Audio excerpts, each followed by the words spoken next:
தமிழருவியின் செய்தி. முதலில் இடம்பெற இருக்கும் செய்திகளில் இலங்கை செய்திகள்.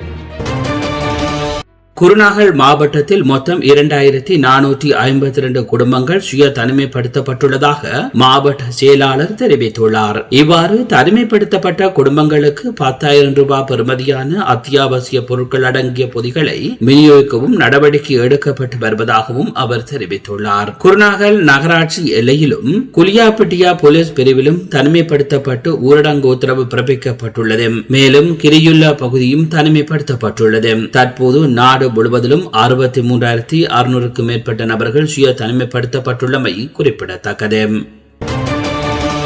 வைரஸ் ஒழிப்பிற்கான தீர்வை கண்டறியும் வரை நாட்டை முடக்கி வைக்க முடியாது என ஜனாதிபதி கோட்டபாய ராஜபக்ச தெரிவித்துள்ளார். சுகாதார ஆலோசனைகளை பின்பற்றி அன்றாட நடவடிக்கைகளை முன்னெடுக்க மக்களை தயாராகுமாறு ஜனாதிபதி தெரிவித்துள்ளதாக ஜனாதிபதியின் ஊடக பிரிவு தெரிவித்துள்ளது. ஊரடங்கு சட்டத்தை அமல்படுத்துவதன் மூலம் மாத்திரம் பொதுமக்களின் நடவடிக்கைகளை கட்டுப்படுத்த முடியாது எனவும் ஜனாதிபதி தெரிவித்துள்ளார். பொதுமக்களின் அன்றாட வாழ்க்கை, பொருளாதாரம் உள்ளிட்ட அனைத்து விடயங்களையும் சமமாக கவனத்தில் கொண்டு பொதுமக்கள் பொறுப்புடன் செயல்பட வேண்டும் எனவும் அவர் தெரிவித்துள்ளார். யாழ்ப்பாண நவீன சந்தை கட்டிட தொகுதியில் கொரோனா தொற்றால் மூடப்பட்டிருந்த கடைகள் மீண்டும் திறக்கப்பட்டுள்ளன. கொழும்பிலிருந்து சென்ற கொரோனா தொற்றாளர் ஒருவரின் உறவினர்களின் 4 கடைகள் யாழ்ப்பாண சுகாதார வைத்திய அதிகாரிகளால் மூடப்பட்டிருந்த நிலையில் குறித்த கடை உரிமையாளர்களுக்கு முதலாவது PCR பரிசோதனையில் தொற்று உறுதிப்படுத்தப்படவில்லை என்பதன் அடிப்படையில் குறித்த கடைகளை திறப்பதற்கு சுகாதார பகுதியினரால் அனுமதி அளிக்கப்பட்டுள்ளது.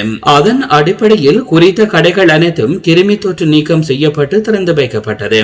யாழ் மாநகர முதல்வர், யாழ்ப்பாண சுகாதார வைத்திய அதிகாரி, யாழ்ப்பாண போலீஸ் நிலைய பொறுப்பு அதிகாரி, யாழ் வணிகர் கழக தலைவர் ஆகியோரின் பங்கு பற்றலுடன் மூடப்பட்டிருந்த கடைகள் அனைத்தும் கிருமி தொற்று நீக்கம் செய்யப்பட்ட பின்னர் திறக்கப்பட்டுள்ளது.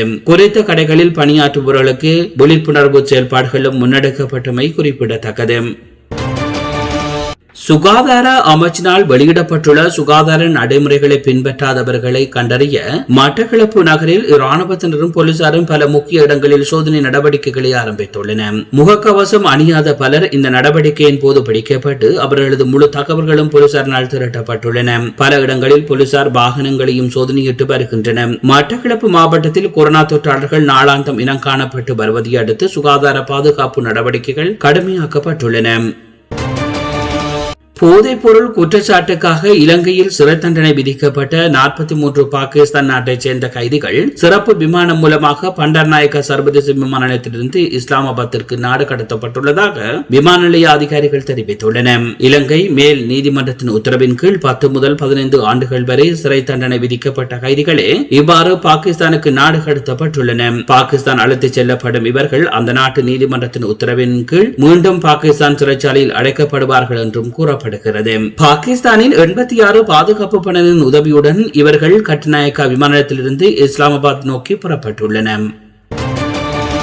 கொரோனா நோயாளர்களுக்கு சிகிச்சை அளிப்பதற்காக இதுவரையில் 49 வைத்தியசாலைகளில் வசதிகள் ஏற்படுத்தி கொடுக்கப்பட்டுள்ளதாகவும் நோயாளர்களுக்காக 1100 கட்டில்கள் தயார் நிலையில் வைக்கப்பட்டுள்ளதாக சுகாதார அமைச்சு தெரிவித்துள்ளது. தொற்று உறுதிப்படுத்தப்பட்டவர்களில் 4 பேர் மாத்திரமே அவசர சிகிச்சை பிரிவில் சிகிச்சை பெற்று வருவதாக பிரதான சுகாதார சேவைகளின் பணிப்பாளர் நாயகம் விசேட வைத்திய நிபுணர் ஹேமந்த ஹோரத் குறிப்பிட்டுள்ளார். எவ்வாறாயினும் கொரோனா நோயாளர்களை வைத்தியசாலைகளுக்குள் அழைத்து செல்வதில் தாமதம் ஏற்படும் பட்சத்தில் 0117966366 எனும் தொலைபேசி இலக்கத்திற்கு தொடர்பினை ஏற்படுத்துமாறு அவர் தெரிவித்துள்ளார். முஸ்லிம் மக்களின் உரிமை அரசாங்கத்தால் மறக்கப்பட்டுள்ளதாக மலையக மக்கள் முன்னணியின் தலைவரும் நுவரெலியா மாவட்ட நாடாளுமன்ற உறுப்பினருமான வி ராதாகிருஷ்ணன் தெரிவித்துள்ளார். இது குறித்து அவர் மேலும் தெரிவித்துள்ளதாவது: இஸ்லாம் மதத்தின் அடிப்படையில் முஸ்லிம் மக்கள் உயிரிழந்தால் அவர்களின் சடலம் அடக்கம் செய்யப்பட வேண்டும். ஆனால் அந்த உரிமை இங்கு தடுக்கப்பட்டுள்ளது. கொரோனாவை காரணம் காட்டி முன்னெடுக்கப்படும் இந்த நடவடிக்கையை ஏற்றுக்கொள்ள முடியாது. இது தொடர்பில் ஐக்கிய மக்கள் சக்தியின் தலைவர் சஜித் பிரேமதாசா நாடாளுமன்றத்தில் உரையாற்றியிருந்தார். ஐக்கிய மக்கள் சக்தியின் அழுத்தம் தொடரும். மேற்படி முடிவை மறுபரிசீலனை செய்யும் குழு அமைக்கப்படும் என நீதி அமைச்சர் அலே சப்ரி தெரிவித்துள்ளார். எது எப்படி இருந்தாலும் மத உரிமைகள் பாதுகாக்கப்பட வேண்டும் என்று தெரிவித்துள்ளார். மட்டக்களப்பு காத்தான்குடி போலீஸ் பிரிவில் ஒருவருக்கு கொரோனா தொற்று உறுதி செய்யப்பட்டுள்ளதாக கிழக்கு மாகாண சுகாதார சேவைகளின் பணிப்பாளர் ஏ லதாகரன் தெரிவித்துள்ளார். குறித்த நபர் கொழும்புக்கு வேலை நிமித்தமாக சென்று வந்து தனிமைப்படுத்தலில் இருந்தவர் எனவும் இதன்போது அவருக்கு மேற்கொள்ளப்பட்ட PCR பரிசோதனையில் இவருக்கு கொரோனா தொற்று உறுதிப்படுத்தப்பட்டுள்ளது. இதனையடுத்து குறித்த நபர் தங்கியிருந்த புதிய காத்தான்குடி அப்ரார் பிரதேசம் மற்றும் அவருடன் நெருங்கிய தொடர்பை பேணிய ரிஸ்வி நகர் பிரதேசத்தின் பல இடங்களில் உள்ள பலர் தனிமைப்படுத்தப்பட்டுள்ளனர். இந்நிலையில் மட்டக்களப்பு மாவட்டத்தில் கொரோனா தொற்றாளர்களின் எண்ணிக்கை 41 உயர்வடைந்துள்ளதுடன் கிழக்கு மாகாணத்தில் தொற்றாளர்களின் மொத்த எண்ணிக்கை 78 அதிகரித்துள்ளது.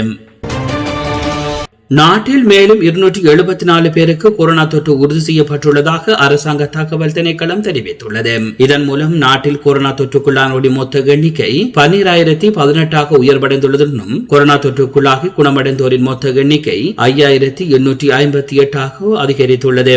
இதேவேளை கொரோனா சந்தேகத்தில் 400 பேர் வைத்திய கண்காணிப்பில் வைக்கப்பட்டுள்ளதுடன் கொரோனா தொற்று காரணமாக இதுவரையில் 24 பேர் உயிரிழந்துள்ளமை குறிப்பிடத்தக்கது.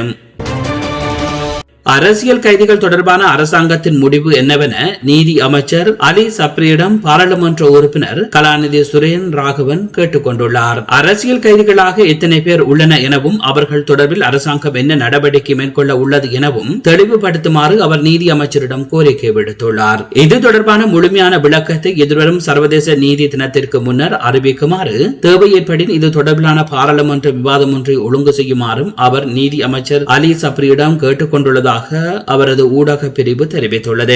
போர் காலத்தில் கைது செய்யப்பட்ட பல அரசியல் கைதிகள் முன்னைய ஆட்சி காலங்களில் படிப்படியாக விடுவிக்கப்பட்டதாகவும் எனவே தற்பொழுது எஞ்சி இருப்பவர்களையும் சட்டத்தின் முன்னிறுத்தியோ அல்லது பொது மன்னிப்பு அளித்தோ சமூகத்தில் இணைப்பதற்கான நடவடிக்கையை அரசாங்கம் எடுக்க வேண்டும் என அவர் கோரிக்கை விடுத்துள்ளார். இந்த விடயத்தில் நல்லிணக்கத்தை ஏற்படுத்தும் நோக்கில் அனைத்து கட்சிகளையும் உள்ளடக்கிய ஆலோசனை குழு ஒன்றினை நியமித்து அரசியல் கைதிகள் பிரச்சினைக்கு தீர்வு காணுமாறு பாராளுமன்ற உறுப்பினர் நீதி அமைச்சரை கேட்டுக் கொண்டுள்ளார். நீங்கள் பார்த்துக் கொண்டிருப்பது தமிழருவியின் இலங்கை செய்திகள். இனி தொடர்பான பன்னாட்டு செய்திகள்.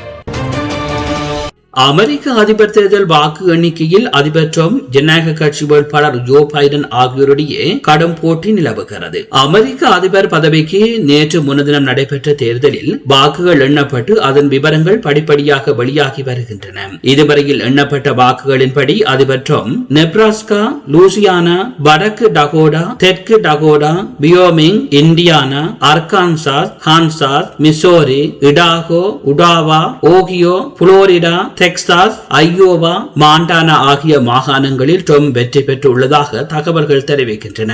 ஜனநாயக கட்சி வேட்பாளரும் முன்னாள் துணை அதிபருமான Joe Biden New Mexico, New York, Massachusetts, Colorado, district of Columbia, New Hampshire, California, Oregon, Washington, Virginia, Hawaii, Minnesota ஆகிய இடங்களில் வெற்றி பெற்றிருப்பதாக தகவல்கள் கூறுகின்றன. அதிபராக தேர்வு செய்யப்படுவதற்கு 270 வாக்குகள் தேவையாகும். ஆனால் இதுவரையில் 2 பேருக்கும் அத்தனை வாக்குகளினும் கிடைக்கவில்லை. இதுவரையில் வாக்கு எண்ணிக்கையில் ஜோ பைடன் 238 வாக்குகளும் ட்ரம்புக்கு 213 வாக்குகளும் கிடைத்துள்ளன. இருவரிடையேயும் குறைவான வாக்குகள் வித்தியாசமே இருப்பதால் கடும் போட்டி நிலவுகிறது. இதனிடையே பென்சில்வேனியா, ஜார்ஜியா, மெக்சிகன், விஸ்கான்சின் ஆகிய மாகாணங்களில் வாக்குகள் எண்ணும் பணி நிறுத்தப்பட்டிருப்பதாகவும் தகவல்கள் வெளியாகியுள்ளது. பென்சில்வேனியாவில் வாக்குகள் எண்ணிக்கை துவங்கியதில் இருந்து அஞ்சல் வாக்குகள் எண்ணப்படவில்லை என தெரிவிக்கப்படுகிறது. ஐக்கிய அரபு அமீரகத்தின் நேற்றைய நிலவரப்படி புதிதாக 1161 பேருக்கு கொரோனா இருப்பது உறுதி செய்யப்பட்டுள்ளதாக சுகாதார அமைச்சகம் தெரிவித்துள்ளது. இதன் மூலம் கொரோனா பாதித்தவர்களின் மொத்த எண்ணிக்கையானது 1,37,310 உயர்ந்துள்ளது. கொரோனாவிற்கு 2 பேர் உயிரிழந்தமையால் கொரோனாவால் உயிரிழந்தோரின் மொத்த எண்ணிக்கை 505 அதிகரித்துள்ளது. மேலும் நேற்றைய நாளில் மட்டும் 1493 பேர் குணமடைந்துள்ளதாகவும் இதுவரையில் 1,34,983 பேர் கொரோனாவால் பாதிக்கப்பட்டு முழுவதுமாக குணமடைந்துள்ளன என்பது குறிப்பிடத்தக்கது. இந்திய விமானப்படைக்காக பிரான்சிலிருந்து மேலும் 3 ரபேல் விமானங்கள் இந்திய வருகை தந்துள்ளன. இந்தியா பிரான்சிடம் 36 விமானங்கள் வாங்க ஒப்பந்தம் செய்யப்பட்டுள்ள நிலையில் ஏற்கனவே 5 ரபேல் விமானங்கள் இந்தியாவிடம் ஒப்படைக்கப்பட்டு அவை விமானப்படையில் பயன்பாட்டில் உள்ளன என்பது குறிப்பிடத்தக்கது. மேற்கு ஆப்பிரிக்கா நாடான மாலியில் IS தீவிரவாதிகளை குறிவைத்து பிரான்ஸ் இராணுவத்தில் நடத்திய தாக்குதலில் 50க்கும் மேற்பட்ட தீவிரவாதிகள் கொல்லப்பட்டுள்ளனர். இதுகுறித்து பிரான்சின் பாதுகாப்புத்துறை அமைச்சர் புளோரன்ஸ் விடுத்துள்ள அறிவிப்பில், பர்கானி என்ற இடத்தில் பிரான்ஸ் விமானப்படையினர் நடத்திய தாக்குதலில் 50க்கும் மேற்பட்ட IS தீவிரவாதிகள் கொல்லப்பட்டதாக குறிப்பிட்டுள்ளார். மேலும் ஏராளமான ஆயுதங்களும் பறிமுதல் செய்யப்பட்டுள்ளதாகவும் அவர் தெரிவித்துள்ளார். பிரேசில் நாட்டின் சுகாதாரத்துறை அமைச்சருக்கு கொரோனா தொற்று உறுதியாகியுள்ளது. அதிக அளவில் நீரிழப்பு ஏற்பட்டதை அடுத்து அவர் மருத்துவமனையில் சிகிச்சைக்காக அனுமதிக்கப்பட்டுள்ளார். எனினும் அவர் வீட்டில் தன்னை தனிமைப்படுத்திக் கொண்டுள்ளதாகவும் மருத்துவமனையில் அனுமதிக்கப்படவில்லை என்றும் சுகாதாரத்துறை தெரிவித்துள்ளது. அதிபர் தேர்தல் தொடர்பாக ட்ரம்ப் வெளியிட்டுள்ள பதிவுகளுக்கு ட்விட்டர் கண்டனம் தெரிவித்துள்ளது. தேர்தலில் தலையிடும் வகையிலான செயலுக்கோ தேர்தலில் குளறுபடிகளை மேற்கொள்ளும் வகையிலான செயலுக்கோ தனது சேவைகளை பயன்படுத்தக்கூடாது என்ற கொள்கையை ட்விட்டர் தொடர்ந்தும் கடைபிடித்து வருகிறது. அத்தகைய பதிவுகளை மறைப்பது போன்ற நடவடிக்கைகளை ட்விட்டர் மேற்கொண்டு வருகிறது. இந்நிலையில் ட்ரம்ப் நேற்று வெளியிட்டுள்ள பதிவில் ஜனநாயக கட்சியினர் சதி மூலம் வெற்றியை தட்டி பறிக்க முயற்சிப்பதாக குற்றம் சாட்டியிருந்தார். இது ட்விட்டர் கடைபிடிக்கும் கொள்கைக்கு முரணாக இருந்ததால் அதனை அந்நிறுவனம் மூடி மறைத்துள்ளது. மேலும் அந்த பதிவில் இருக்கும் கருத்துக்கள் சர்ச்சைக்குரியது எனவும் தேர்தல் அல்லது பிற செயல்களில் தவறாக வழிநடத்தும் வகையிலானது எனவும் ட்விட்டர் நிறுவனம் தெரிவித்துள்ளது. அமெரிக்க அதிபர் தேர்தல் தொடர்பாக முடிவுகள் வெளியாகி வரும் நிலையில் ஆதரவாளர்கள் அமைதி காக்க வேண்டும் என்று ஜனநாயக கட்சி வேட்பாளர் ஜோ பைடன் வேண்டுகோள் விடுத்துள்ளார். தேர்தல் முடிவுகள் அறிவிக்கப்பட்டு வரும் சூழலில் ஆதரவாளர்களிடையே பேசிய அவர், கடைசி வாக்கு எண்ணி முடிக்கும் வரையில் தேர்தல் முடியாது என்றும் தேர்தலில் வெற்றி கிடைக்கும் என்பதில் நம்பிக்கை கொள்ள வேண்டும் எனவும் அவர் தெரிவித்துள்ளார். வெற்றியை நோக்கி சரியான திசையில் தாம் சென்று கொண்டிருப்பதாகவும் கூறிய அவர், தற்பொழுது அமைதி காப்பது போல தொடர்ந்தும் அமைதி காக்க வேண்டும் என்றும் ஆதரவாளர்களுக்கு வேண்டுகோள் விடுத்துள்ளார் என்பது குறிப்பிடத்தக்கது.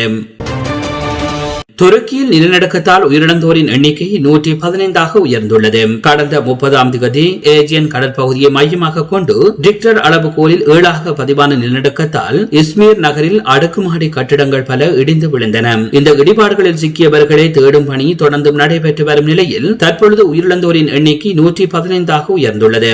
1000க்கும் அதிகமானோர் காயமடைந்த நிலையில் 137 பேருக்கு தீவிர சிகிச்சை அளிக்கப்பட்டு வருவதாக அதிகாரிகள் தெரிவித்துள்ளனர். சுமார் 5000 தற்காலிக தங்குமிடங்கள் அமைக்கப்பட்டுள்ளதாகவும் குறிப்பிடப்பட்டுள்ளது.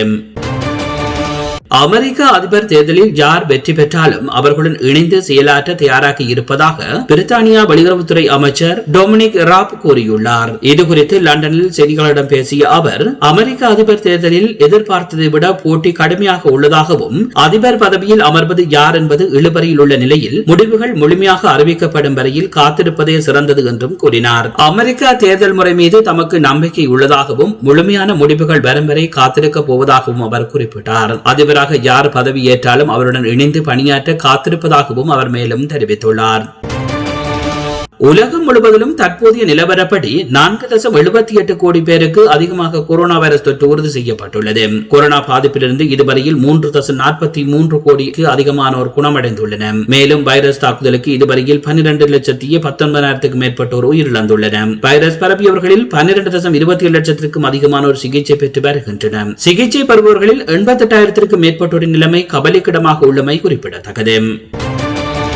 தேர்தல் முடிவுகள் விசித்திரமாக உள்ளதாக அமெரிக்க அதிபர் ட்ரம்ப் அதிருப்தி வெளியிட்டுள்ளார். அமெரிக்க அதிபர் தேர்தலில் பதிவான வாக்குகள் எண்ணப்பட்டு முடிவுகள் அறிவிக்கப்பட்டு வருகின்றன. தற்போதைய நிலவரப்படி ஜோ பைடன் 238 இடங்களிலும் ட்ரம்ப் 213 இடங்களிலும் வெற்றி பெற்றுள்ளனர். பெரும்பான்மையை பெற 270 தேவைப்படுகின்றன. பென்சில்வேனியா உட்பட 3 முக்கியமான மாநிலங்களில் வாக்குகள் எண்ணிக்கையில் இழுபறி நீடிக்கிறது. இந்நிலையில் வாக்கு எண்ணிக்கை குறித்து ட்ரம்ப் ட்விட்டரில் தனது அதிருப்தியை பதிவிட்டுள்ளார். அவர் பதிவிட்டுள்ளதாவது, அமெரிக்க அதிபர் தேர்தல் முடிவுகள் மிகவும் விசித்திரமாக உள்ளன. அமெரிக்காவின் பல முக்கிய மாநிலங்களில் நான் முன்னிலையில் தான் இருந்தேன். திடீரென சில வாக்குச்சீட்டுகள் எண்ண தொடங்கியதால் முடிவுகள் லேசாக மாற தொடங்கின என ட்ரம்ப் தெரிவித்துள்ளார். நீங்கள் பார்த்துக் கொண்டிருப்பது தமிழருவியின் இலங்கை மற்றும் பன்னாட்டு செய்திகள். இலங்கை மற்றும் பன்னாட்டு செய்திகள் இத்துடன் நிறைவு பெறுகின்றது. தமிழருவியின் இலங்கை மற்றும் பன்னாட்டு செய்திகள் தொடர்பான உங்கள் கருத்துக்களை கீழே பதிவு செய்யுங்கள். இதுவரை நேரமும் தமிழருவியின் செய்திகளோடு இணைந்திருந்த அத்தனை நேயர்களுக்கும் நன்றிகளை தெரிவித்துக் கொள்வதோடு மீண்டும் இன்னும் ஒரு செய்தி தொகுப்பினூடாக உங்களை சந்திக்கின்றேன். அதுவரையில் நன்றி.